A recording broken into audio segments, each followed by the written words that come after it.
2020 का, है ना। एक बार मैं सेट नंबर आपको फिर दोबारा से बताता हूं, बाकी स्क्रीन पर भी आपको दिखाई दे रहा होगा। सेट नंबर 1 340 XS 2020 हमने यहां पर कंप्लीट कर दिया है।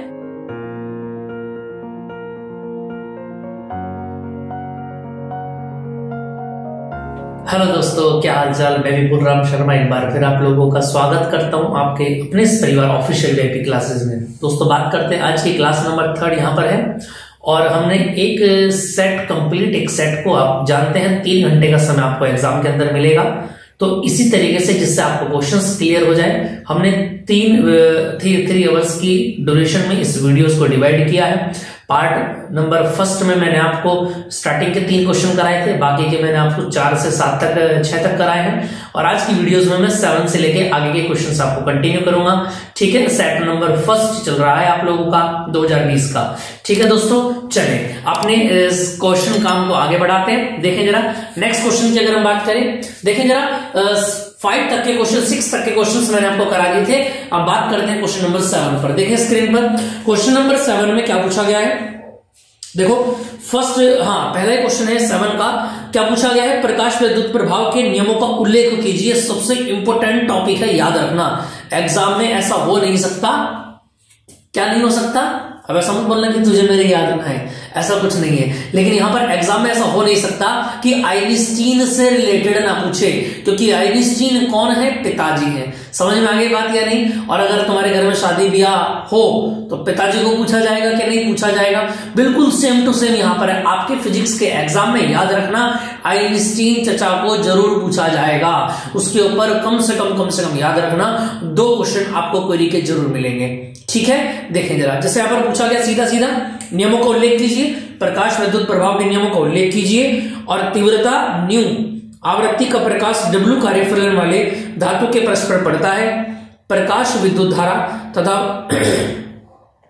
फोटो इलेक्ट्रॉन्स की अधिकतम गतिज ऊर्जा का मान किस प्रकार परिवर्तित होगा। अधिकतम गतिज ऊर्जा बतानी है कब परिवर्तित होगी, जबकि आपतित प्रकाश तीव्रता समान आवृत्ति भिन्न भिन्न, आवृत्ति समान तीव्रता भिन्न भिन्न। इस पर आपको बताना है। 5 नंबर में पूछा गया क्वेश्चन, धमाकेदार क्वेश्चन। अथवा में है, इसके साथ में एक और द्रव्य तरंगे वाला, दोनों में आपको कराऊंगा। पहले फर्स्ट वाले को समझ लें। देखो अगर हम बात करें क्वेश्चन नंबर 7 की, सॉल्यूशन नंबर 1, प्रकाश विद्युत प्रभाव। मैं फिर आपको बता रहा हूं, आपको मैं एक पॉइंट क्लियर करके चल रहा हूं, इसलिए वीडियोस थोड़ी सी लंबी हो रही है। घबराने वाली कोई बात नहीं है। जो टॉपिक आपने पढ़ रखा है उस पर आप स्पीड को अपनी बढ़ा सकते हैं। ठीक है, ऊपर से अपनी जो यूट्यूब वाला आपका फॉर्मेट है वहां से आप उसको इंक्रीज कर सकते हैं, अगर आपको कुछ टॉपिक्स देखना और कुछ छोड़ देने हैं। ठीक है, जिन बच्चों को कुछ तैयार नहीं वो पूरी वीडियो को देखें कंप्लीट, है ना। चलिए, तो अगर मैं बात करूं प्रकाश विद्युत प्रभाव, यहां से ये पूछा नहीं गया कि प्रकाश विद्युत प्रभाव होता क्या है, सिर्फ नियमों के बारे में बात की गई है। और हम जानते हैं प्रकाश विद्युत प्रभाव के बारे में 3 नियम यहां पर बताए गए हैं, आवृत्ति और तीव्रता से रिलेटेड। ठीक, चलो अगर मैं बात करूं प्रकाश विद्युत प्रभाव होता क्या है, देखो सीधी सी बात यह है क्या कि जब भी आप किसी धातु के पृष्ठ को क्या करेंगे, तापमान देना स्टार्ट करेंगे, उसके टेम्परेचर को इंक्रीज करेंगे, ताप में वृद्धि करेंगे किसी भी धातु के, है ना, उसकी सतह को गर्म करना स्टार्ट कर देंगे, तो सीधी सी बात यह है कि उस धातु के अंदर उपस्थित प्रत्येक इलेक्ट्रॉन क्या हो जाता है, गतिमान हो जाता है। समझ में आ रही है बात या नहीं। और गतिमान होने के बाद क्या होता है, वो मूवमेंट करनी स्टार्ट कर देता है, जिस मूवमेंट से एक नए करंट का यहां पर इंट्रोडक्शन हो जाता है। समझ में आई बात या नहीं। एक धारा प्रवाहित होने लगती है उस इलेक्ट्रॉन के चलते ही। समझ में आ रही है बात। जैसे आप ताप देना बंद करेंगे वो सारा का सारा प्रक्रिया बंद हो जाएगी और 0 पर बात आ जाएगी जहां से स्टार्ट हुई थी। ठीक है, चलिए अगर हम बात करें इसके प्रयोगों की, देखिएगा विद्युत प्रकाश विद्युत प्रभाव के नियम। देखो अगर मैं बात करूं नियम नंबर 1 की, तो नियम नंबर 1 में क्या बताया गया, नियम नंबर 1 में बात बताई गई है क्या कि आपतित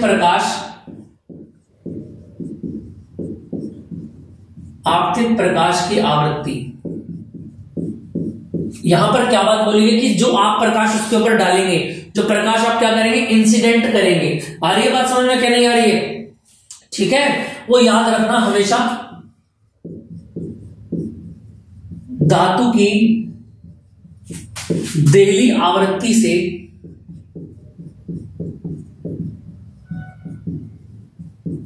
अधिक अब ये देहली आवृत्ति का चक्कर क्या है, सुन रहे हो कि नहीं सुन रहे हो मेरी बात? देहली आवृत्ति से क्या होनी चाहिए, अधिक होनी चाहिए। ठीक है, देहली आवृत्ति क्या होती है मैंने आपको बताया था, इसी क्वेश्चन में मैंने आपको बताया था देहली आवृत्ति क्या होती है, न्यू नोट होती है। ठीक है, तो आपतित प्रकाश की आवृत्ति क्या होनी चाहिए, देहली आवृत्ति से अधिक होनी चाहिए, है ना। ये जो आवृत्ति है देखो, देहली आवृत्ति क्या होती है, कम से कम आवृत्ति, है ना। मैंने आपको बताया बेटा W बराबर क्या होता है, H इंटू न्यू नोट। तो ये न्यू नोट क्या होता है, याद रखना, कम से कम आवृत्ति। कम से कम आवृत्ति जो धातु से इलेक्ट्रॉन को उत्सर्जित करा सके। क्लियर है, तो प्रकाश की आवृत्ति धातु की देहली आवृत्ति से अधिक होनी चाहिए। इतनी बात समझ में आ गई कि नहीं आ गई? ठीक है, चलेगा। इसकी बात आ जाती है क्या, प्रकाश धारा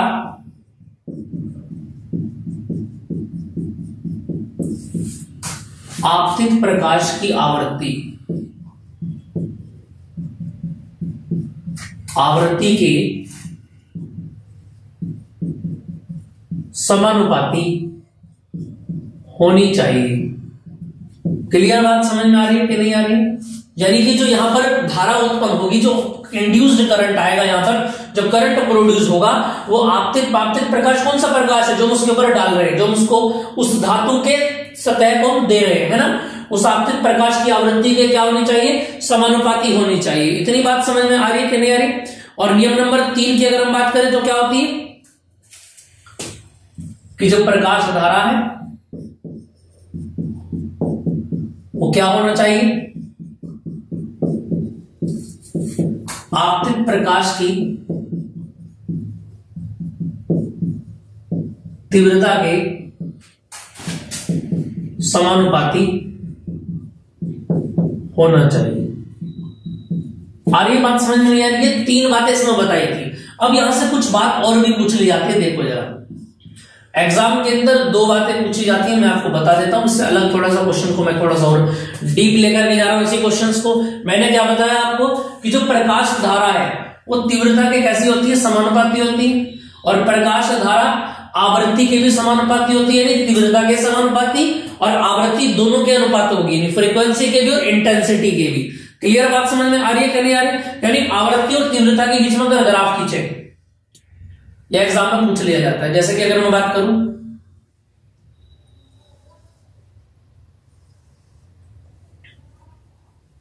ये आवृत्ति हो जाती है न्यू नोट। क्या हो जाती है आवृत्ति?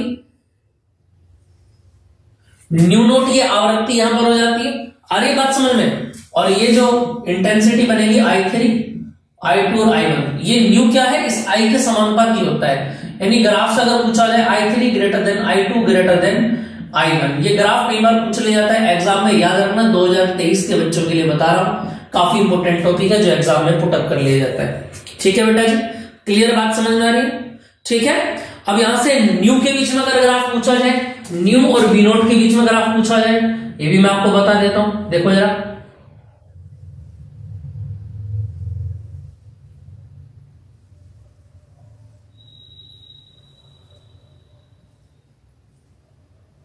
ये लो जी, यहां से V node 1, V node 2, V node 3।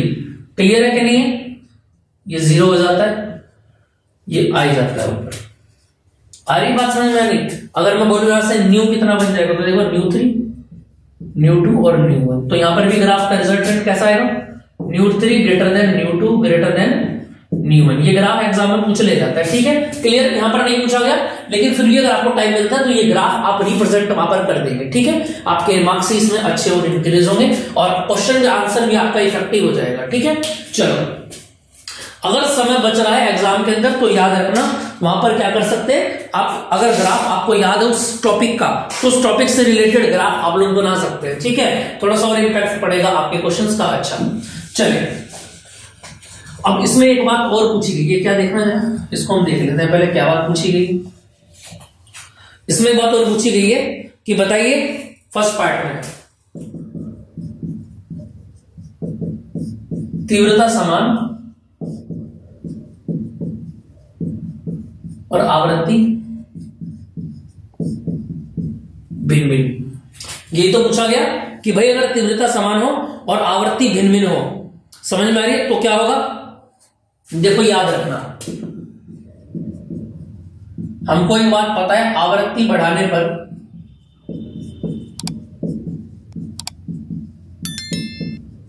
प्रकाश धारा बढ़ जाती है। भाई ये बात हमने कहां से लिखी है, देखना जरा ऊपर से देखो, मैंने अभी भी आपको बताया कि आवृत्ति किसके समानुपाती होती है, प्रकाश धारा के समानुपाती होती है या नहीं होती है, और प्रकाश धारा बढ़ेगी तो क्या होगा, तो बताओ भैया, गतिज ऊर्जा भी बढ़ जाएगी। क्लियर आ गई बात समझ में। सेकंड पॉइंट में क्या पूछा गया कि तीव्रता तो है भिन्न भिन्न, ठीक है, और आवृत्ति कैसी है बताना जरा, आवृत्ति है समान, तो बताइए क्या इफेक्ट यहां पर पड़ेगा, जल्दी से कौन बताएगा मुझको, बताना जरा। देखो अब याद रखना क्या, गतिज ऊर्जा तीव्रता पर कभी भी निर्भर नहीं करती, इसका सीधा सा जवाब है, तीव्रता पर निर्भर नहीं करती, इसलिए याद रखना नो चेंज। क्या हो जाएगा, कोई भी चेंज यहां पर, कोई भी परिवर्तन यहां पर नहीं होगा। ये दोनों केस आप अच्छे से याद रखेंगे। याद रखना अगर आवृत्ति बदल रही है ना, तो क्या होगा, गतिज ऊर्जा भी चेंज हो जाएगी, लेकिन अगर आवृत्ति समान है तो याद रखना क्या होगा, गतिज ऊर्जा कुछ भी चेंज इसके अंदर नहीं आएगा, ये सेम टू सेम रहेगा। क्लियर है। चलिए नेक्स्ट क्वेश्चन पर आ जाते हैं, और नेक्स्ट इसमें क्वेश्चन की बात करते हैं, क्या पूछा गया देखें जरा।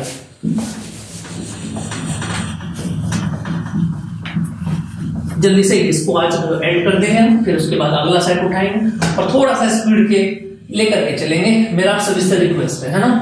चले, जिससे कि हम ज्यादा से ज्यादा सेट इसके एग्जाम्स पहले लगा पाए।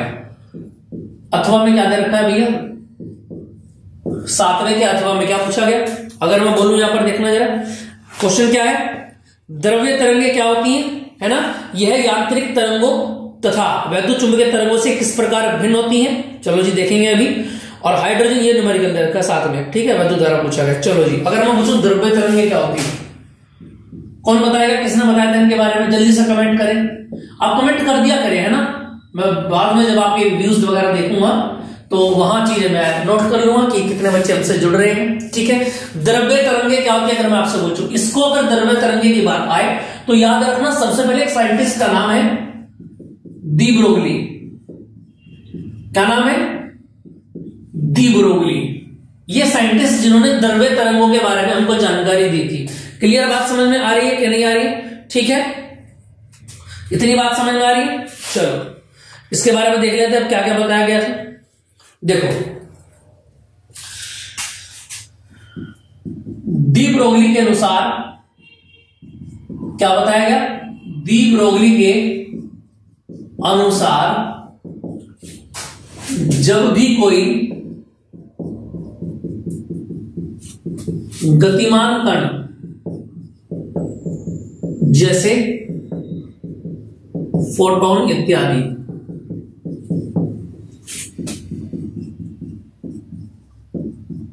गति करते हैं तो वे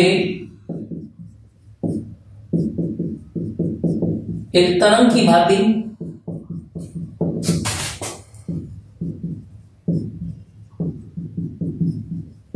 कार्य करते हैं। यानी कि कोई भी अगर मोमेंट वाला पार्टिकल है, मोमेंट करेगा तो क्या होगा, क्या होगा, वो तरंग की भांति कार्य करेगा। समझ में आ रही है बात या नहीं, ठीक है। और यहां पर एक बात बोली गई है क्या, कि इन्हीं द्रव्यमान कणों से संबंधित तरंगों को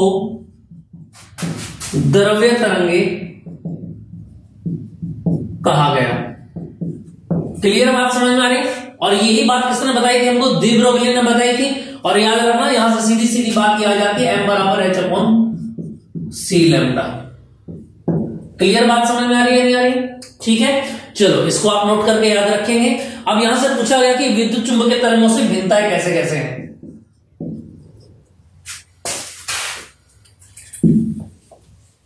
देखो अगर मैं पूछूं यहां से विद्युत चुंबकीय तरंगों से विभिन्नताएं, ठीक है भैया। तो देखना जरा, अगर मैं पूछूं आपसे जो इलेक्ट्रोमैग्नेटिक वेव्स होती हैं उनसे भिन्नताएं कैसे कैसे बनती हैं, बताना जरा कैसे कैसे बनेगी। अगर मैं आपसे पूछूं जल्दी से बताएं जरा। देखो मगर मैं आपसे पूछूं, देखो विद्युत चुंबकीय तरंगे सदैव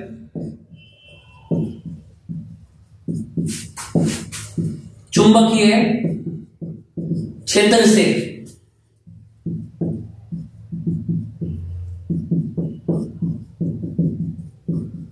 संबंधित होती हैं, जबकि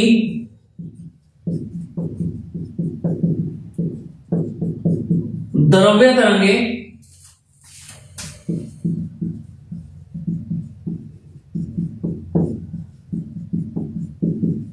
कण से संबंधित होती है।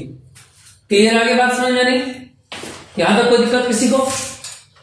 अब देखना जरा नेक्स्ट, अगर मैं बात करूं नंबर 2 पॉइंट क्या हो जाता है। इतनी बात क्लियर आ रही है कि नहीं आ रही है?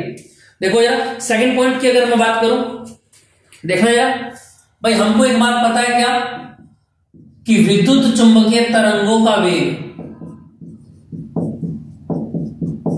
किसके बराबर होता है? बोलो। प्रकाश के वेग के समान होता है, ठीक है भैया। जबकि बताओ जरा, अगर मैं द्रव्य तरंगों का पूछूं तो किसके बराबर होता है वेग?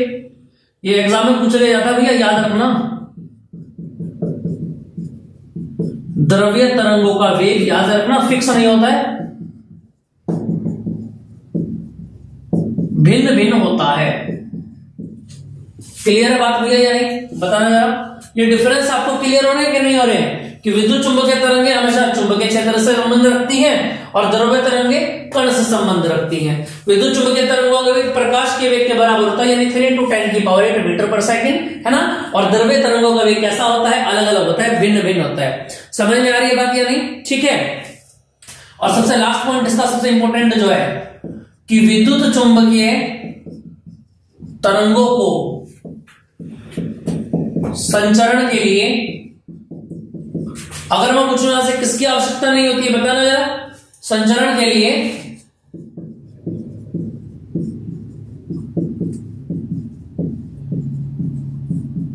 माध्यम की आवश्यकता नहीं होती है, जबकि इन्हें तो नहीं होती है। लेकिन अगर मैं बात करूं किसकी, देखना जरा, यहां से अगर मैं बात करता हूं किसकी? द्रव्य तरंगों की। जबकि द्रव्य तरंगों को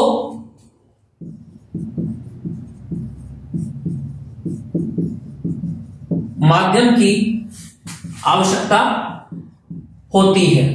क्लियर है? ये डायरेक्ट थोड़ी सी गड़बड़ हो रही है, आप इसको हैंडल कर लेना अपने हिसाब से, ठीक है। चलिए क्लियर बात समझ में आ रही है कि नहीं आ रही है? बाकी के 3 डिफरेंस आपके लिए एग्जाम्स के लिए काफी है ना, इससे ज्यादा पूछेगा नहीं, ठीक। अब इसका इसमें क्वेश्चन देख लेते हैं, देखना जरा। अच्छा एक बात और पूछी गई इसमें, एक तो पूछा गया क्वेश्चन में क्या, यांत्रिक तरंगों तथा वैद्युत चुंबकीय तरंगों से भिन्नता है। वैद्युत चुंबकीय तरंगों से भिन्नता है तो हमने बता दी। अगर मैं पूछूं यांत्रिक तरंगों से भिन्नता कैसे होगी? यांत्रिक तरंगों से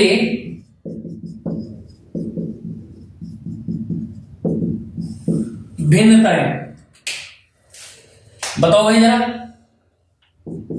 ये भी इंपॉर्टेंट है और ये भी इंपॉर्टेंट है। यांत्रिक चुंबकीय तरंगों से भिन्नताएं कैसे कैसे होती हैं, बताना जरा, बताओ जल्दी जरा। सीधी सी बात यह है क्या कि यांत्रिक तरंगे क्या कौन सी होती है? देखो जरा, यांत्रिक तरंगों को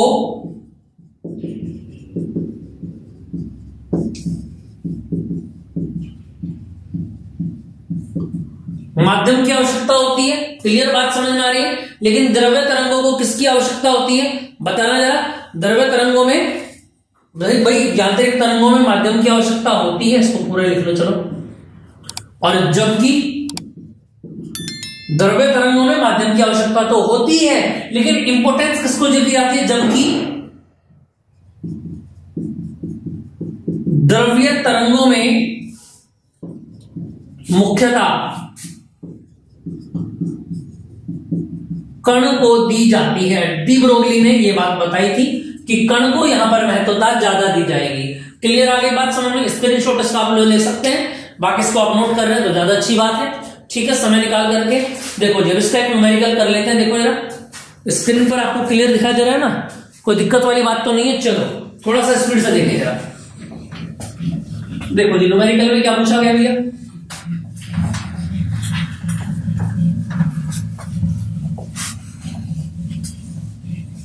देखो जी, न्यूमेरिकल में क्या बोला गया?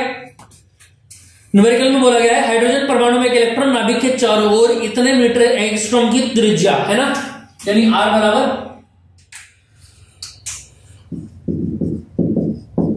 0.5 × 10⁻⁻10 मीटर, यही तो है ना? हाँ, चलो पॉइंट हटाएंगे तो नीचे 10 आ जाएगा और 10⁻⁻1 जाके -11 मीटर हो गया। अब पूछा क्या गया कि वेलोसिटी कितनी है? देखो 2.2 × 10⁻6 मीटर पर सेकंड। ठीक है, ये तो पूछा गया। इतने मीटर पर सेकंड के चाल से चक्कर लगा रहा है। समतुल्य क्या निकालना है आपको? समतुल्य धारा की बात निकालनी है। पर I बराबर क्या है? कौन बच्चा सोल्व करेगा? जल्दी से आंसर होगा उसका कितना आएगा? और तो कुछ नहीं पूछा गया इसमें। ठीक है, देखो जरा कैसे करोगे इसको आप बताना जरा। भाई हमको पता I बराबर कितना होता है? बोलो, Q/T होता है कि नहीं होता है? चलो I तो हमको चाहिए, Q के साथ कोई छेड़छाड़ हम नहीं कर सकते हैं, है ना? इलेक्ट्रॉन की बात की है क्या? हाँ, इलेक्ट्रॉन की बात कर रहे हैं तो Q ना लेकर के क्या लेंगे? E लेंगे। ठीक है, इलेक्ट्रॉन। अब T की अगर मैं बात करूं तो T तो यहां पर कुछ नहीं है ना, T के बारे में कोई बात की गई है बच्चा, तो T को हम चेंज कर सकते हैं। हमको पता है समय बराबर क्या होता है? दूरी बटे चाल। दूरी कितनी है? 2πr, और चाल कितना है? v कहां चला गया? ऊपर चला गया। ऊपर मतलब यहां पर, है ना? कहीं और मत पहुंचा देना। 1.6 × 10⁻⁻9। वेलोसिटी कितना करो? 2.2 × 10⁻6, और यहां से बोलो 2 × 3.14, और यहां से बोलो R कितना है? यहां पर से 5 × 10⁻11। इसको आप लोग सोल्व कर लेंगे और यहां से I की वैल्यू आ जाएगी। अभी ये मत बोलना कि इसको सोल्व कैसे करेंगे, उठा के पटक दिए जाओगे। और ये बात समझ में नहीं? अगर इतने सिंपल क्वेश्चंस भी आप नहीं कर पा रहे तो फिर गड़बड़ है। ठीक है, तो फिर आप गलत जगह आए हैं जब मैं आपको गलत पढ़ा रहा हूं। ठीक, चले बात करते हैं नेक्स्ट। इतना क्लियर हो गया आपको? चलो जी, अगले क्वेश्चंस पर आते हैं। देखें भैया, नेक्स्ट क्वेश्चन पर आ जाओ। क्या पूछा गया नेक्स्ट क्वेश्चन में? देखना जरा। नेक्स्ट क्वेश्चन में पूछा गया है कि एम्पियर का परिपथीय नियम। 8th question.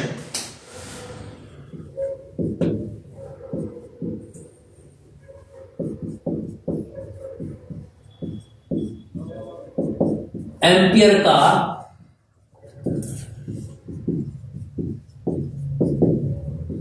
परिपथीय नियम, यही तो बताना है आपको। क्या है? एम्पियर मैक्सवेल का संशोधित नियम भी बताइए, और इसके साथ विस्थापन धारा के 5 नंबर में पूछा गया। भैया याद रखना, बेहतरीन सवालों में से एक है आपके 2023 के लिए। इसमें से एग्जाम्स में से पूछा जा सकता है। क्लियर? ठीक है, तो ये काफी इंपोर्टेंट क्वेश्चन है आपके एग्जाम में, याद रखना। देखो सबसे पहले अगर मैं बात करूं एम्पियर का परिपथीय नियम क्या होता है, देखो जरा। एम्पियर के परिपथीय नियम में क्या बताया गया?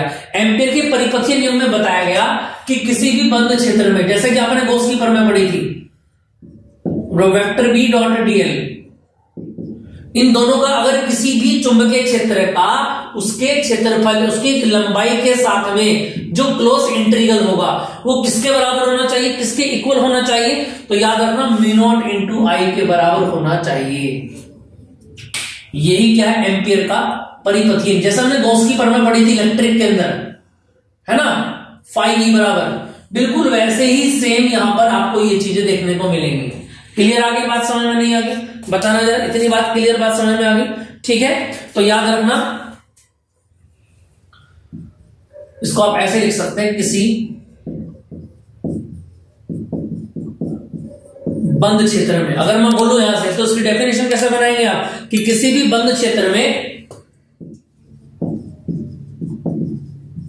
चुंबकीय क्षेत्र का रेखीय समाकलन देखना जरा, रेखीय समाकलन किसके इसका हो रहा है, यहां पर b इंटू डीएल का रेखीय समाकलन हो रहा है कि नहीं हो रहा है, हो रहा है ना। तो ये किसके बराबर होगा बताना जरा, इसको ऐसे लिखेंगे आप, उस वक्र से घिरे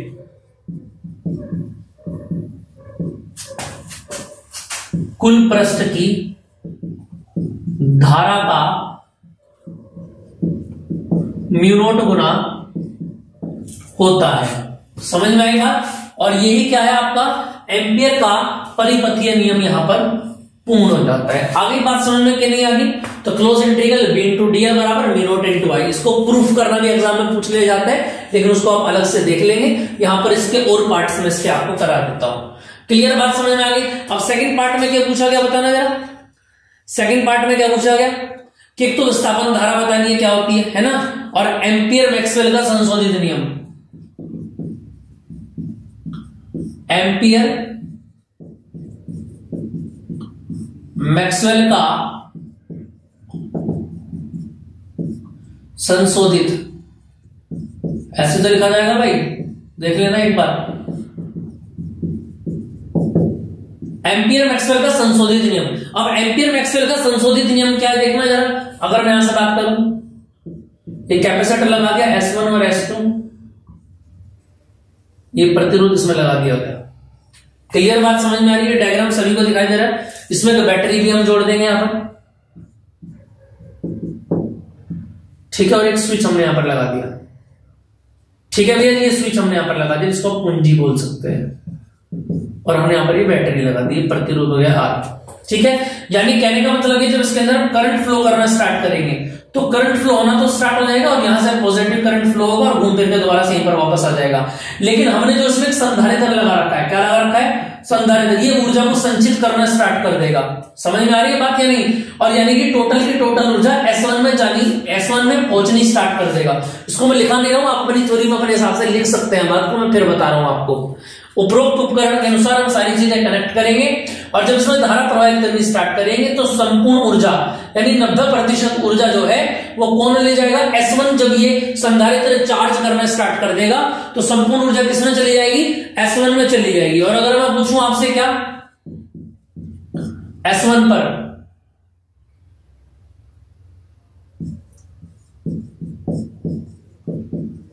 कुल क्षेत्र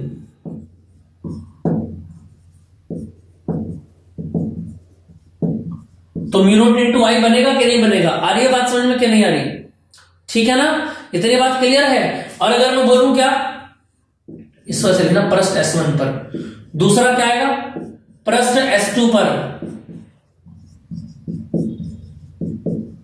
कुल क्षेत्र क्लोज्ड, ये पहला हो गया और ये दूसरा हो गया।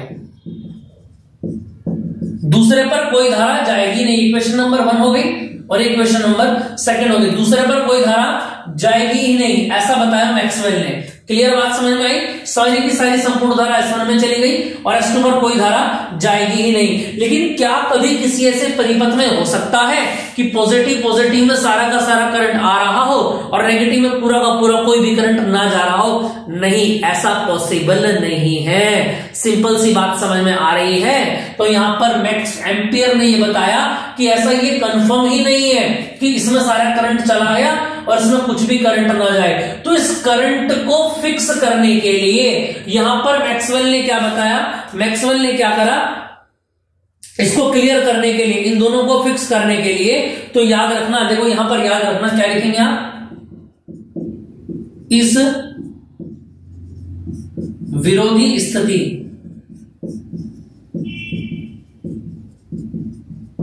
के निवारण के लिए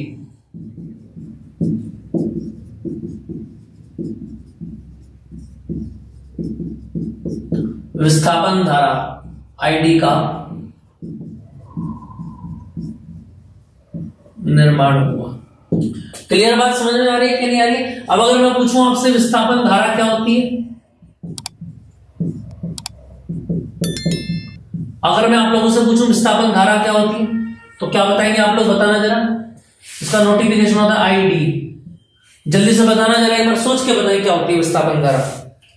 एक बार जल्दी से अपने मन में सोचे क्या होती है, फिर मैं आपको बताता हूं। ये काफी इंपॉर्टेंट चीज है, इसको ध्यान रखना। जल्दी से एक बार सोचिए क्या होती है विस्थापन धारा, बताना जरा जल्दी से, फिर मैं उसके बाद आपको बताता हूं।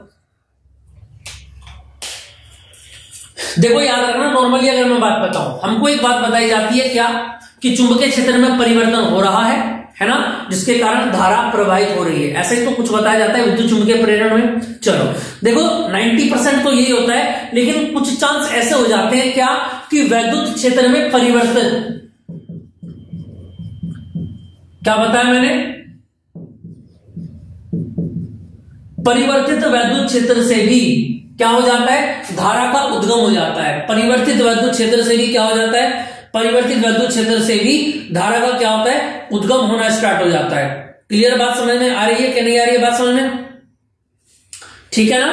और याद रखना, परिवर्तित वैद्युत क्षेत्र से जो धारा उत्पन्न होती है उसी धारा का नाम क्या होता है, आईडी होता है। क्लियर बात समझ में आई कि नहीं आई, इसको आप ध्यान रखेंगे, यहाँ की यही एग्जाम में पूछा जाएगा और यही इसका आंसर है। ठीक है, चलिए नेक्स्ट क्वेश्चन पर चलते हैं भैया लोग, देखें जल्दी से जरा।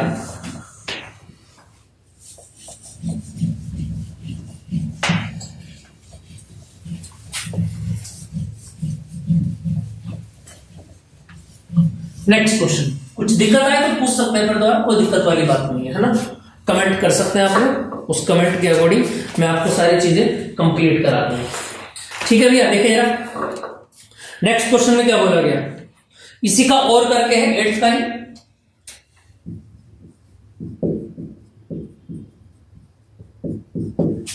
और क्वेश्चन में बोला गया क्या, कि दो समांतर रेखीय धारावाही चालकों के बीच लगने वाले बल के सूत्र की स्थापना कीजिए।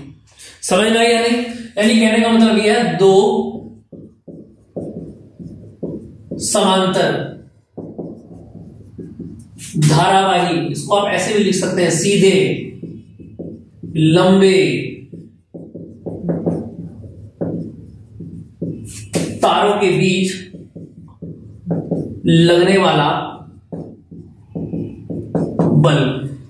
ठीक है भैया, चलो ऑफलाइन बैचेस में जब मैंने टॉपिक पढ़ाया था तो वहां भी मैंने आपको बताया था कि ये एग्जाम्स में पूछा गया और लास्ट ईयर 2020 में ये पूछा गया है। ठीक है, सवाल आपके सामने है। दोस्तों अगर हम बात करें इसको सोल्व करना कैसे स्टार्ट करेंगे, मैं थोड़ा सा आपको क्लियर कर देता हूं डायग्राम के थ्रू।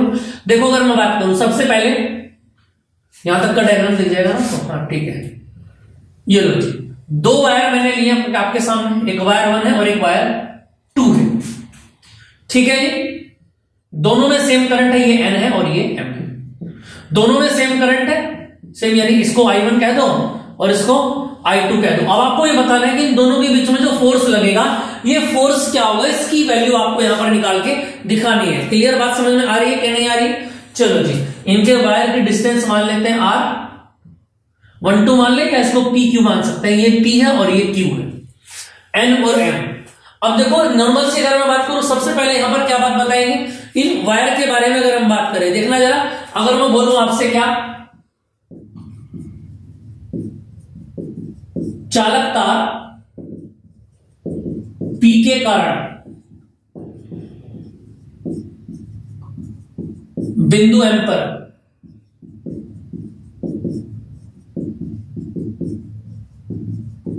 लगने वाला बल, इसको दो पार्टीशन में डिवाइड कर लो क्योंकि यहां भी आएगा एक पार्ट। ठीक है, अगर मैं बोलूं चालक तार P के कारण बिंदु M पर लगने वाला बल, से पहले तो चुंबकीय क्षेत्र निकालना पड़ेगा ना मुझे भाई। आ रही है बात समझ में नहीं, अगर मैं बल की बात पूछूं तो F का फॉर्मूला क्या होता है, देखो F का फॉर्मूला क्या होता है बताना जरा, BIL, भाई लगने वाला बल तो F होगा, तो F निकालने से पहले मेरे पास क्या होना चाहिए, B का होना बहुत जरूरी है भाई। B होगा तभी तो मैं यहां पर B रखूंगा और F निकालूंगा।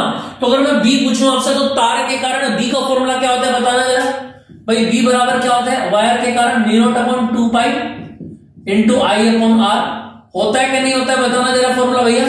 और चालक तार इस P के कारण इस M की बात चल रही है, इस P के कारण इस M पर लगने वाला चुंबकीय क्षेत्र अगर मैं आपसे पूछूं तो B बराबर क्या लगेगा बताना जरा, यहां से आ जाएगा B बराबर μ0/2 पाई, किसके कारण निकाल रहे हैं, उसका करंट बोलो I1, और दूरी कितनी है दोनों के बीच की R। क्लियर बात समझ में आ गई, इसको 1 आप कह सकते हैं, B1 है ना। देखना जरा, तार Q के कारण M पर लगने वाला बल, भाई चुंबकीय क्षेत्र तो किसी और के कारण लगेगा और बल क्या होगा, स्वयं के कारण होगा कि नहीं होगा, बताना जरा। ठीक है, या कारण तार Q के कारण M पर लगने वाला बल। ठीक है, देखना जरा, अगर मैं बोलूं यहां से कितना आएगा, F1 बराबर BI, चलो मैं फॉर्मूला लिख देता हूं, F1 बराबर, बोलो अब यहां से जब B आएगा तो B का फॉर्मूला कितना आएगा, बोलो B1 आएगा, और I कितना आएगा, बोलो भाई उसके खुद के कारण है तो I2 आएगा, उसका खुद का करंट आएगा L sin थीटा। तो यहां से F1 बराबर क्या बनेगा, बोलो B1 की वैल्यू ऊपर से कितनी है, बताना जरा, μ0 अपॉन 2 पाई और I1 अपॉन R, और साथ में क्या मिलेगा, I2 into L sine theta. बताना जरा, इतनी बात क्लियर समझ में आ रही है कि नहीं आ रही है, जल्दी से बताएं जरा, इतनी बात क्लियर समझ में आ रही है। अच्छा देखो जरा, ये भी B है और ये F है, तो दोनों ही सदिश राशि वेक्टर क्वांटिटी है, तो दोनों के पास डायरेक्शन होनी बहुत जरूरी है, दिशा भी होनी बहुत जरूरी है। तो सबसे पहले अगर मैं पूछूं B की दिशा क्या होगी, देखना जरा, इस B की दिशा क्या होगी, देखो चालक तार P के कारण इस पर दिशा निकालनी है आपको।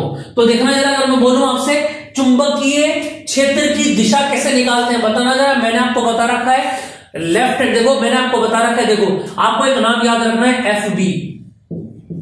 क्या नाम याद रखना है, FB।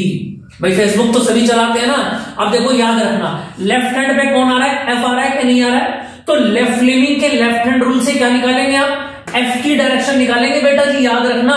मैं फिर आपको बताने की कोशिश कर रहा हूं, FB, समझ में आ रही है बात या नहीं, FB, लेफ्ट पर F है, इसका मतलब लेफ्ट हैंड से क्या निकालेंगे, F की डायरेक्शन निकालेंगे, और राइट पर कौन है, बोलो देखो समझ, अब आपको क्लियर होगा, लेफ्ट पर कौन है F और राइट पर कौन है B, यानी लेफ्ट हैंड से किसकी डायरेक्शन निकालेंगे आप लोग, F की डायरेक्शन निकालेंगे, और राइट हैंड से किसकी डायरेक्शन निकालेंगे, B की डायरेक्शन निकालेंगे। क्लियर बात समझ में आ रही है कि नहीं आ रही है बात समझ में, एकदम मस्त तरीके से पढ़े, आपने कुछ पढ़ रखा हो या ना पढ़ रखा हो, सारी बातों को भूल जाना, अब सिर्फ मैं हूं और आप हैं, हम दोनों के बीच में कोई नहीं है।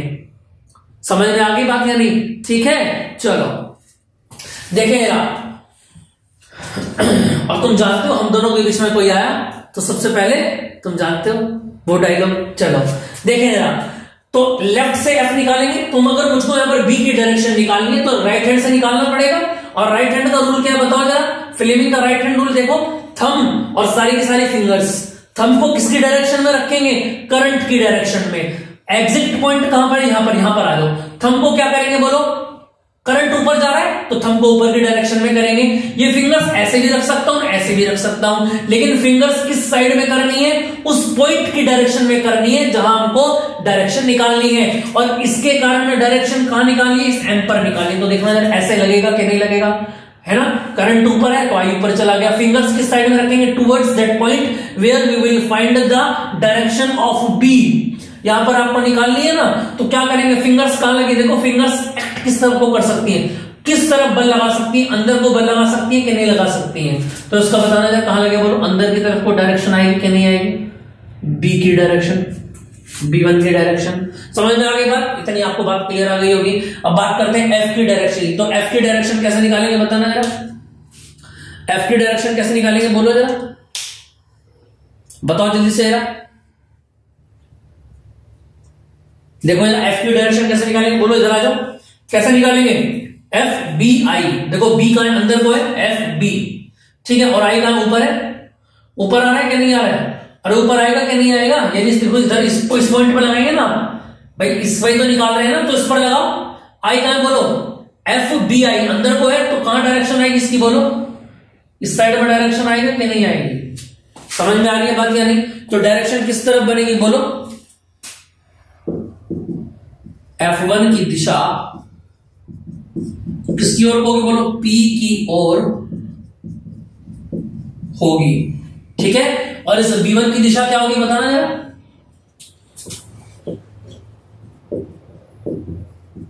B1 की दिशा कहां पर होगी बोलो, पृष्ठ के भीतर की ओर होगी। इस पर मैं छोटा छोटा पॉइंट और बना दूंगा, है ना, एक अलग से शॉर्ट्स बना दूंगा या अलग से एक वीडियो बना दूंगा कि एफ की डायरेक्शन कैसे निकलती है और बी की डायरेक्शन कैसे निकलती है। ठीक है भाई, चलो तो ये बात आपको क्लियर हो गई।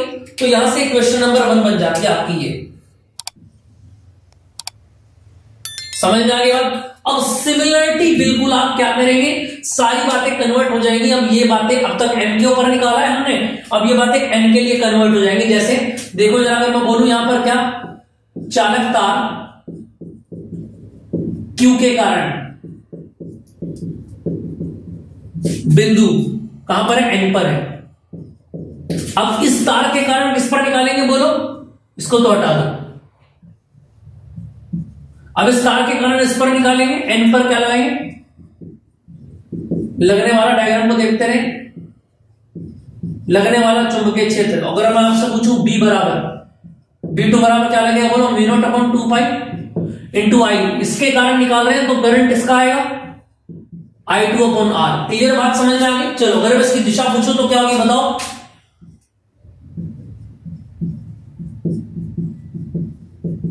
B2 की दिशा बताओ कहां पर होगी।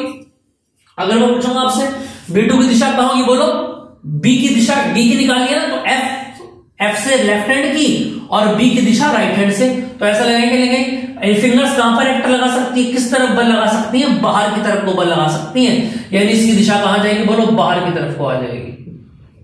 वेक्टर B2 की दिशा क्या होगी, बाहर की और लंबवत, बिल्कुल सिमिलर पहले की तरह होगा। और अगर मैं बोलूं इस बार क्या होगा, बोलो, तार P के कारण कौन से बिंदु पर बोलेंगे बताओ, तार P के कारण बिंदु N पर लगने वाला बल। तो बताना भैया जरा, F कितना आ जाएगा, बोलो B, है ना, B2 आ जाएगा ऊपर से, और इसकी खुद की कितना है, I है, L है, साइन थीटा है। तो यानी यहां से कितना आ जाएगा, F2 बराबर, बोलो, B बोलो, ऊपर से कितना है, यहां से बोलो, V0/2 पाई,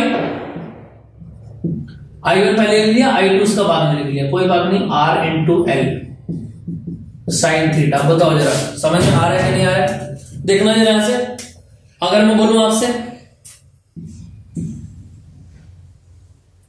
ये डायरेक्शन किसकी आगे, बताना जरा, ये F2 की डायरेक्शन, ये F2 की वैल्यू आई कि नहीं आई, बताना जरा। अरे दोनों वैल्यू किसकी आ गई, F की आ गई। अब अगर मैं बोलूं आपसे क्या, ये क्वेश्चन नंबर फर्स्ट है और ये क्वेश्चन नंबर सेकंड है। क्लियर बात समझ में आ रही है बच्चा जी, देखना जरा, दोनों में क्या इक्वल है, देखो, from equation first and second, now implies that F1 बराबर है F2 के बराबर, F कह सकता हूं कि नहीं कह सकता हूं। यानी यहां से एक बात क्लियर हो जाती है क्या, कि दोनों के दोनों वायर्स के बीच में जो लगने वाला फोर्स होगा वो कैसा होगा, बताओ जरा। इसकी डायरेक्शन इधर को होगी, याद रखना, लिख लेना यहां पर, Q की ओर, ठीक है, F2 की डायरेक्शन। तो F बराबर कितना बनेगा, बोलो, V0/2 पाई I1 I2/R into L into sine theta. यही फॉर्मूला लग जाएगा किसके बीच में, दो वायर्स के बीच में। क्लियर बात समझ में आ रही है कि नहीं आ रही है, यहां तक कोई दिक्कत किसी को, किसी तरह की कोई दिक्कत हो तो बताएं जल्दी जरा, फिर आगे के क्वेश्चंस पर चलते हैं बेटा जी। नेक्स्ट क्वेश्चन पर आ जाते हैं, देखें जल्दी जरा, कुछ अच्छे अच्छे क्वेश्चंस यहां पर पूछे गए हैं, आगे बिना देरी करे चलते हैं। ये क्लियर हो गया, इसको एक बार और देख लेना, जिसको कोई दिक्कत हो तो बता देना, फिर दोबारा से वीडियोस में मैं आपको करा दूंगा। ठीक, बाकी अभी काफी जगह आएंगे क्वेश्चन, चिंता ना करें, ऐसा नहीं है 2020 में ही पूछे गए हैं बस ये, अभी और भी जगह क्वेश्चन ये आएंगे, है ना, वहां पर भी कराऊंगा। ठीक, कोशिश है काफी सारे, कम से कम 3 इयर्स के क्वेश्चंस तो मैं आपको करा दूं आपके एग्जाम से पहले। ठीक है, चले, बाकी कोई ऐसी बात होगी तो कुछ वीडियोस को हम लेंथी कर लेंगे, तैयार है ना, 3-3, 4-4 घंटे की क्लास भी हो सकती है, लाइव भी मैं ले सकता हूं। ठीक है, चले। अच्छा, कितने बच्चे लाइव क्लास में लेना चाहते हैं कमेंट जरूर कर दें, देखते हैं कितने बच्चे हमसे जुड़े हुए हैं लाइव के लिए। चले बच्चा जी, 9th पर आ जाते हैं, और 9th क्वेश्चन में बोला गया ट्रांसफॉर्मर। अभी मूवी वाला ट्रांसफॉर्मर नहीं है, याद रखना, ये कक्षा 12 वाला ट्रांसफॉर्मर है। ठीक है, तो इसे कक्षा 12 के हिसाब से देना है। चले, देखिए क्वेश्चन में क्या बोला गया, ट्रांसफॉर्मर का सिद्धांत क्या है। ठीक है, ऊंचाई तथा अपचाई ट्रांसफार्मर में अंतर उल्लेखित कीजिए, और ट्रांसफार्मर में ऊर्जा छह के कारणों को लिखिए, है ना। ऊर्जा छह के कारणों का मतलब ये है कि किस किस वजह से वहां पर ऊर्जा क्या हो जाती है, डिस्ट्रॉय हो जाती है, कम हो जाती है ट्रांसफार्मर में, ठीक है। वो पीतल वगैरह के यूज से या कोयल वगैरह कई बार करंट ज्यादा ले लेती है, वो छह के अंदर आ जाएगा, ठीक है। चलो देखते हैं। देखिए ट्रांसफार्मर क्या होता है, अगर मैं आपसे पूछूं, सीधी सी बात यह है क्या,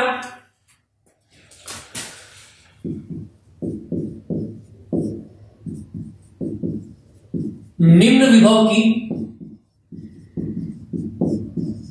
प्रबल एसी को, समझ में आ रही बात है, जो कन्वर्ट कर दे कहां पर,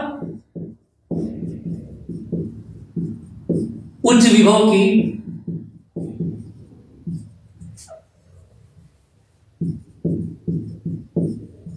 निर्बल एसी, या फिर उच्च विभव की निर्बल एसी को कन्वर्ट कर दे निम्न विभव की प्रबल एसी में। जो टेक्निक ऐसा काम करेगी उस टेक्निक का नाम हमने रख दिया है ट्रांसफॉर्मर। क्या नाम रख दिया है, ट्रांसफॉर्मर रख दिया। इसको आप अच्छे से याद रखेंगे और इस डायलॉग को बहुत अच्छे से याद रखना।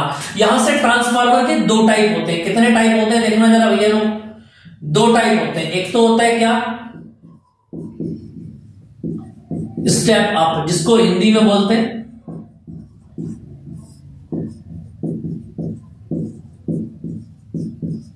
ऊंचाई ट्रांसफार्मर, और दूसरा होता है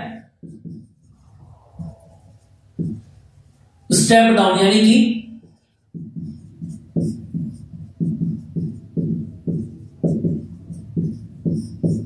अपचाई ट्रांसफार्मर। आ रही है कि नहीं आ रही है बात समझ में, यहां तक की बात, कोई दिक्कत किसी को बताना जरा, समझ में आ रही है बात या नहीं।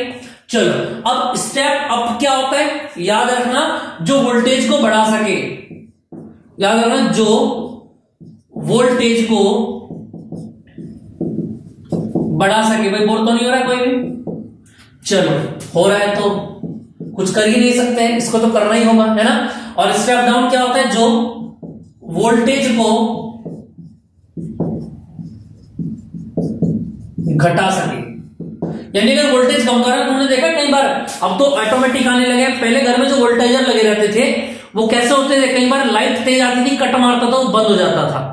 अब क्या होता है, कट अपने आप लग जाता है, अब आपको उसको मीटर को घुमाने नहीं जाना होता। पहले किसी घर में तुरंत भाग के जाना पड़ता था कि लाइट तेज आई है तो उस कट का सा गिर जाता था और उसको आप फिर दोबारा उठा देते हैं। लेकिन अब ऑटोमेटिक आने लगे, है ना, जरूरत ही नहीं पड़ती है। वैसे तो मेंटेन हो गई है लाइट, है ना, तो जरूरत भी बहुत कम पड़ती है। समझ में आया कि नहीं आया, इतनी बात आपको क्लियर होगी। स्टेप डाउन और स्टेप अप क्या और डाउन क्या होता है, ठीक है। चलो इसके डायग्राम की बात कर लेते हैं। ये लो जी, कुछ इस तरीके का डायग्राम आपको देखने के लिए मिलेगा।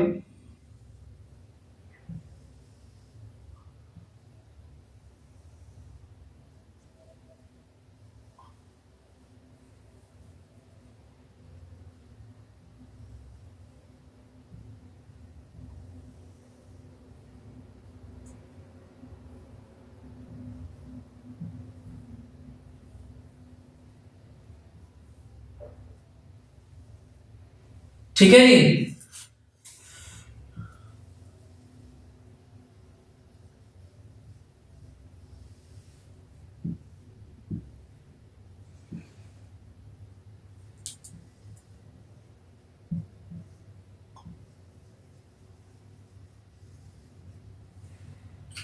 डायग्राम दिखाई दे रहा है सभी को,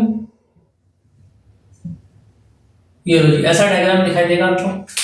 और यहां पर इस तरीके से याद रखना, ब्लॉक बने रहते हैं। क्या बने रहते हैं, ब्लॉक बने रहते हैं इसके बीच में।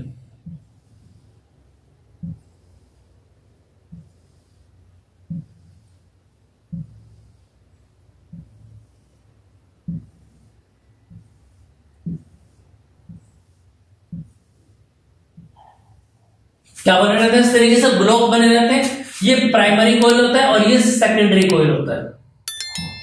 क्लियर बात समझ में आ रही है भैया। और याद रखना, निम्न विभव की प्रबल एसी को उच्च विभव की निर्बल एसी में, और उच्च विभव की निर्बल एसी को निम्न विभव की प्रबल एसी में कन्वर्ट कर देगा।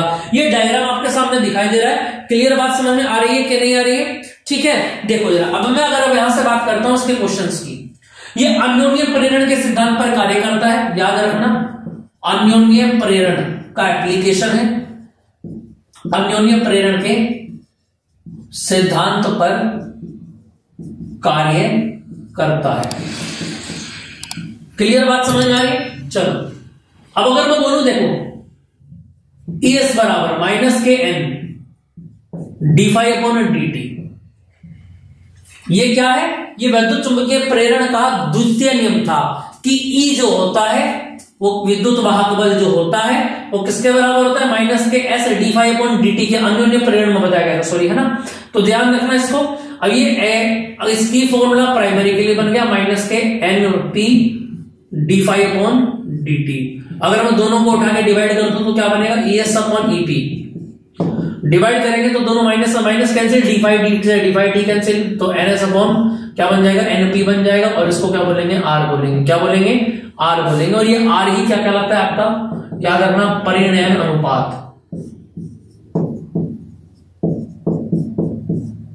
क्या बन जाएगा? यही आपका परिणयन अनुपात बन जाएगा।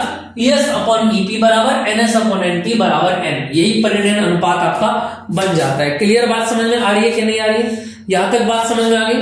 कोई दिक्कत हो तो बताएं जल्दी जरा। चले देखें अब ऊर्जा क्षय के कारण।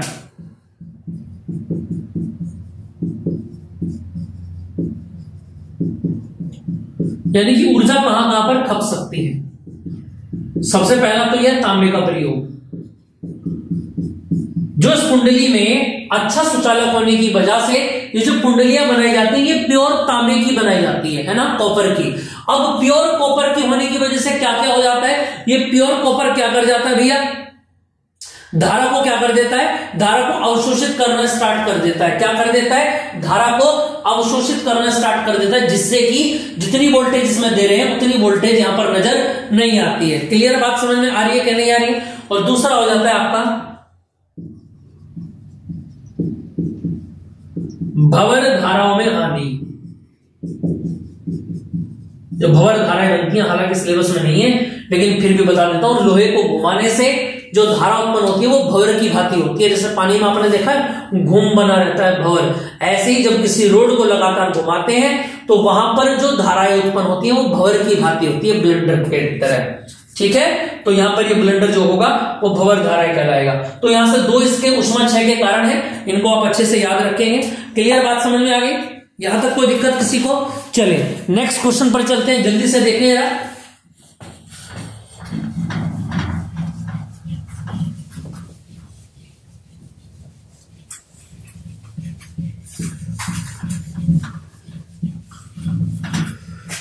देखो बच्चा लोग, अगर आपको क्लास अच्छी लग रही है तो कमेंट जरूर कर दें। अगर आपके लिए कहीं पर भी बेनिफिशियल ये साबित हो रही है तो अपने यार दोस्तों में, मित्रों में, मित्रियों में, सहेलियों में, है ना? ठीक है। और जितने भी तुम्हारे पंटर लोग हैं, चौपले वाले, उनको ये वीडियो जरूर भेजना। ठीक है, तभी क्या पता हमारी जो हम काम कर रहे हैं वो सक्सेस हो सके। ठीक, क्योंकि हमारा एक ही उद्देश्य है कि हर बच्चे तक ये जो हम चीजें करा रहे हैं किसी भी तरीके से वो वंचित ना रह पाए। ठीक, चलिए देखिए नेक्स्ट क्वेश्चन की अगर हम बात करें, यहां से नेक्स्ट आ जाता है। देखो ये अथवा में क्वेश्चन, लास्ट क्वेश्चन हो जाता है 9th का अथवा में। फैराडे के वैद्युत चुंबकीय प्रेरण संबंधी नियम 3 वीडियो में जाके कंप्लीट हुआ है पूरा 3 घंटे के समथिंग वही बैठ जाएगी। और मैं आपको चीजें बता भी रहा हूं तो फिर भी हमने काफी पहले इस क्वेश्चन को सोल्व कर दिया, हल कर दिया प्रश्न पत्र को। फैराडे ने 2 नियम दिए, याद रखना। अब वैद्युत चुंबकीय प्रेरण क्या है? वैद्युत चुंबकीय प्रेरण यह है कि अगर आप किसी भी चुंबकीय वस्तु या लोहे की वस्तु से संबंधित बी में अगर कोई चेंज करेंगे तो याद रखना उसके फ्लक्स में भी चेंज हो जाएगा। अगर चुंबकीय क्षेत्र में परिवर्तन कर रहे हैं तो बेटा जी उसके फ्लक्स में भी परिवर्तन हो जाएगा, और फ्लक्स में परिवर्तन होने से वहां पर क्या होगा? एक धारा उत्पन्न होगी जिसका नाम क्या होता है? प्रेरित धारा। समझ में आई बात या नहीं? ये वैद्युत चुंबकीय प्रेरण कहलाता है। अब इसके ऊपर 2 नियम बताए गए। क्या नियम बताए गए देखना जरा, अगर मैं बात करूं यहां से। पहला नियम क्या बताया गया? पहला नियम ये बताया गया, अभी अभी मैंने आपको बताया था क्या, कि जो उत्पन्न प्रेरित विद्युत वाहक बल होता है वो क्या होता है? Minus K delta phi upon delta T के ऋणात्मक दर के बराबर होता है। क्लियर बात समझ में आ रही है कि नहीं आ रही है? यानी कहने का मतलब यह है कि किसी भी चालक में चुंबकीय फ्लक्स में परिवर्तन की ऋणात्मक दर, क्या बताया मैंने आपको, याद रखना, चुंबकीय फ्लक्स में परिवर्तन की ऋणात्मक दर विद्युत वाहक बल के बराबर होती है। क्लियर बात समझ में आ गई? यहां से डेल्टा फाइव आप निकाल सकते हैं दोनों को डिफरेंस करके, है ना, 5 माइनस 5। क्लियर है? दूसरी बात क्या है कि जो ये प्रेरित धारा उत्पन्न हो रही है, प्रेरित धारा, ये जो प्रेरित धारा उत्पन्न हो रही है, ये प्रेरित धारा सदैव उस कारण का विरोध करती है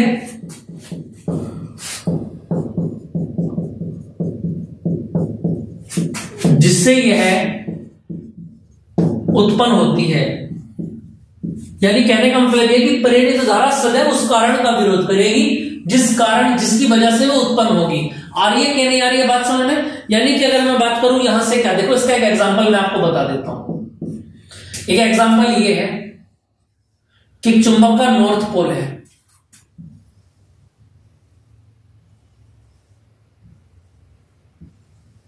ठीक है,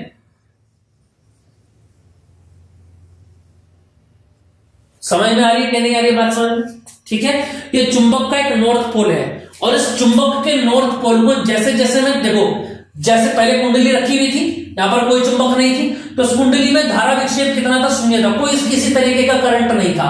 लेकिन जैसे जैसे मैं इस चुंबक के नॉर्थ पोल को, उत्तरी ध्रुव को इस कुंडली के समीप लेकर के आ रहा हूं, तो क्या हो रहा है? पहले चुंबकीय क्षेत्र 0 था, लेकिन अब चुंबकीय क्षेत्र में परिवर्तन आ गया, जिससे कि फ्लक्स में भी परिवर्तन आ गया और जिससे कि क्या होगा? करंट यहां पर उत्पन्न हो जाएगा। लेकिन ये जो करंट है, ये करंट सदैव उस कारण का विरोध करेगा जिससे यह उत्पन्न होता है। यानी ये जो करंट यहां पर बनेगा, ये इसका विरोध करेगा। यानी ये इसके पास आ रहा है, विरोध करने का मतलब क्या? ये इससे जाके टक्कर लेगा कि नहीं लेगा? बताओ जरा। अरे समझ में आ रही है? विरोध करने का मतलब ये नहीं ये ऐसे आ रहा है तो ये भी ऐसे चल देगा, फिर तो एक दिशा में हो जाएंगे। भाई ये एन ऐसे आ रहा है और मैं अगर करंट पर इधर का निशान लगा दूंगा तो क्या होगा? ये भी इधर को चलने लगा। कहने का मतलब क्या होगा कि दोनों के दोनों समान दिशा में है। अगर ये ऐसे आ रहा है तो करंट ऐसा बनेगा, इसका विरोधी बनेगा।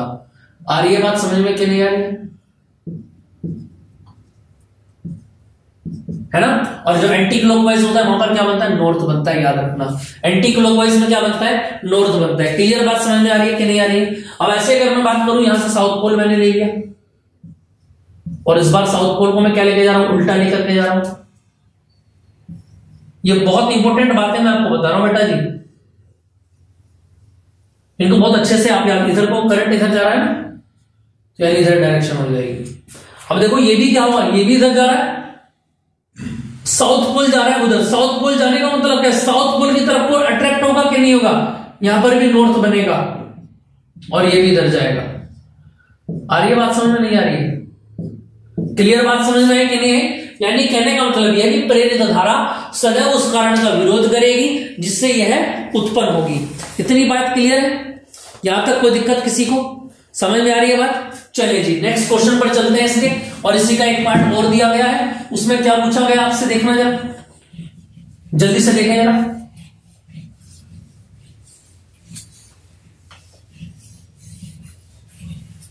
इसी के सेकंड पार्ट में क्या बोला गया? यह 5 बराबर AT² plus BT plus C, शायद यही है ना? हाँ। विद्युत चुंबकीय प्रेरण के नियमों का उल्लेख कीजिए। चुंबकीय क्षेत्र फ्लक्स का समय के साथ समीकरण इतना है, वेबर के अनुसार है। ABC के मात्रक ज्ञात कीजिए। पहला निकालना है आपको ABC के मात्रक, है ना? तो देखना अगर मैं बात करूं फाई का मात्रक, भाई अगर मैं विमाओं का नियम यहां पर लगाता हूं जो कक्षा 11 में आप लोगों ने पढ़ा है, तो वहां पर एक बात बताई जाती है, कक्षा 11 में डायमेंशन वाले चैप्टर नंबर 3 में ये बात बताई जाती है। क्या? चैप्टर नंबर 2 में सॉरी ये बात बताई जाती है क्या? कि समान विमाओं वाली राशियों को ही आप जोड़ेंगे। भाई सीधा सीधा अगर मैं आपसे बोलूं क्या, 2 भैंस और 1 कुत्ता, बराबर क्या। तो आप लोग क्या बताएंगे भाई, आप ये बताएंगे कि जी ये तो जुड़ने के ही नहीं है भाई, ये तो जुड़ ही नहीं सकते, जिनके मात्रक समान होंगे केवल वो जुड़ सकते हैं। या तो ये भी भैंस बन जाए या फिर ये भी क्या बन जाए, डॉगी बन जाए। कहने का मतलब ये जुड़ के भी क्या रहेंगे, सेम रहेंगे, दो भैंस एक कुत्ता। लेकिन अगर मैं यहां पर ले लूं दो भैंस और दो भैंस, मैं भैंस की बात कर रहा हूं भैया जी, तो दो और दो कितनी भैंस हो जाती है बोलो, चार भैंस हो जाती है कि नहीं आती, यानी क्वांटिटी अगर समान है तो जुड़ जाएंगे। ऐसे यहां पर जो, या फिर इसको उल्टा आप कह सकते हैं क्या, कि जो जुड़े हुए हैं उनकी विमाएं समान होती है। जैसे फाइव का मात्रक बराबर ए इंटू टी स्क्वायर का मात्रक, इसको छोड़ दोगे। ऐसे अगर मैं बात करूं फाइव का मात्रक, बोलो क्या बनेगा, बी इंटू टी का मात्रक, ठीक है। ऐसे अगर मैं बात करूं तीसरे पर आ जाओ, फाइव का मात्रक, बोलो तीसरा क्या बचा, सी का मात्रक, और सी तो अकेला है लेकिन फाइव का मात्रक पता है, तो सी का मात्रक क्या बन जाता है, फाइव का मात्रक है वेबर, क्या बन जाता है बोलो, सी का मात्रक वेबर। क्लियर बात समझ में आ रही है। अब इसी बात को आगे लगा सकते हैं क्या, इसका मात्रक क्या होता है बोलो वेबर, और यहां से बी इंटू टी, टी का मतलब क्या है बोलो, गुणा में टी है ना, टी का मतलब सेकंड, सेकंड को नीचे भेज दो, तो क्या बनेगा बी का मात्रक बोलो, वेबर इंटू सेकंड की पावर -1। क्लियर बात समझ में आ रही है। ऐसे यहां पर बोलो वेबर, और यहां ए है टी स्क्वायर, यानी सेकंड की घात दो, नीचे पहुंचा दो, तो यानी कहने का मतलब ए का मतलब क्या बनेगा बोलो, वेबर इंटू सेकंड की पावर -2। क्लियर हो गया कि नहीं हो गया। अब दूसरे पार्ट में क्या पूछा गया कि यदि ए बराबर इतना, बी बराबर इतना और सी बराबर इतना, तो बताइए 2 सेकंड पर प्रेरित विद्युत वाहक बल की गणना कितनी होगी, ये आपको बताना। देखना जरा, 5 बराबर A T square B T plus C. Clear बात समझ में आएगी। आपको क्या निकालना है, देखो अब आपको निकालना है ई, प्रेरित विद्युत वाहक बल निकालना है टी, आपको ई निकालना है कहां पर, एट टी बराबर 2 सेकंड, इसी पर तो निकालना है। तो देखना जरा, अगर मैं इसका डिफरेंशिएशन कर दूं, D five upon D T बराबर, बताओ जब डिफरेंशिएशन करोगे तो क्या करोगे बोलो, D five upon D T किसका, ए टी स्क्वायर का, फिर दोबारा से D five upon D T किसका, बी इंटू टी का, और फिर दोबारा से D five upon D T किसका, सी का। देखो D five upon D T तो ई बन गया, इधर आ जाओ, ए तो बाहर आ गया, और टी स्क्वायर का जब आप करोगे तो कितना बन जाएगा, 2t बन जाएगा कि नहीं बन जाएगा। डिफरेंशिएशन होता है ना x की पावर n का n इंटू एक्स की पावर n-1, ऐसे ही b बाहर आ जाएगा, और dt अपॉन dt कितना बन जाएगा 1, और कांस्टेंट तो 0 हो जाता है। तो देखना जरा e a इंटू, अच्छा इसको ऐसे लिखो, a की वैल्यू कितनी दे रखी है बोलो जरा, a की वैल्यू दे रखी है 0.3, बोलो यहां पर 0.3 इंटू 2 इंटू t की वैल्यू कितनी है बोलो, 2 दे रखी है कि नहीं दे रखी है, और b की वैल्यू बोलो कितनी है बताओ जरा, b की वैल्यू कितनी, कहां पर गया, b की वैल्यू है 0.6, बोलो 2 दूनी 4 3 12, और एक में जोड़ा तो 1 आ गया, इसको ऐड करोगे तो कितना होगा बोलो 1.8 वोल्ट। समझ में आ रही है कि नहीं आ रही, तो 1.8 वोल्ट हो गया कि नहीं हो गया। इतनी बात क्लियर है भाई लोग, समझ में आ गया सभी को। तो दोस्तों आपको सारी क्लियर हो गई होंगी, और 2020 का है ना, एक बार मैं सेट नंबर आपको फिर दोबारा से बताता हूं, बाकी स्क्रीन पर भी आपको दिखाई दे रहा होगा। सेट नंबर 1 340 XS 2020 हमने यहां पर कंप्लीट कर दिया है। एक सेट को कंप्लीट करने में 3 वीडियो हमारी लगी हैं, कोई दिक्कत वाली बात नहीं है, 1-1 घंटे की 3 वीडियो भी बनती हैं, तो फिर भी आपका 3 घंटे का पेपर बन जाता है, जिसमें याद रखना मैंने क्वेश्चन को सोल्व भी किया है और आपको कम से कम 5 या 10 मिनट एक्स्ट्रा लगा के समझाया भी है। तो अगर मैं इतना टाइम लेके क्वेश्चंस को 3 घंटे में कर सकता हूं, तो बिना समझाए आप क्वेश्चन को 2.5 या 2 घंटे में कर सकते हैं कि नहीं कर सकते हैं, इसका जवाब जरूर मेंशन करें। आपको हमारी वीडियोस कैसी लग रही हैं दोस्तों, इस बात को जरूर कंफर्म करें और हमारे साथ शेयर करें, अपने यारों दोस्तों में हमारे चैनल के बारे में बताएं, और चैनल को सब्सक्राइब और शेयर कीजिए। ठीक है दोस्तों, बने रहिए हमारे साथ, लेकर आते हैं 2020 के और पेपर, जिसमें हम बात करेंगे और तैयारी। मेरे पेपर सोल्व करने से पहले आप लोग पेपर को सोल्व कर दें, जो डाउट आ रहे हो उसको अनसोल्ड के ऊपर क्लिक कर देना। जब मैं यहां पर सोल्व कराऊंगा तो अपनी गलतियों और खामियों को मिलाते रहना, एक लाल रंग का पेन लेकर के बैठ जाना, तो बिल्कुल आपको विपुल सर आपकी कॉपी चेकते हुए करते हुए नजर आएंगे। ठीक है दोस्तों, मिलते हैं नेक्स्ट क्लास में। जय हिंद।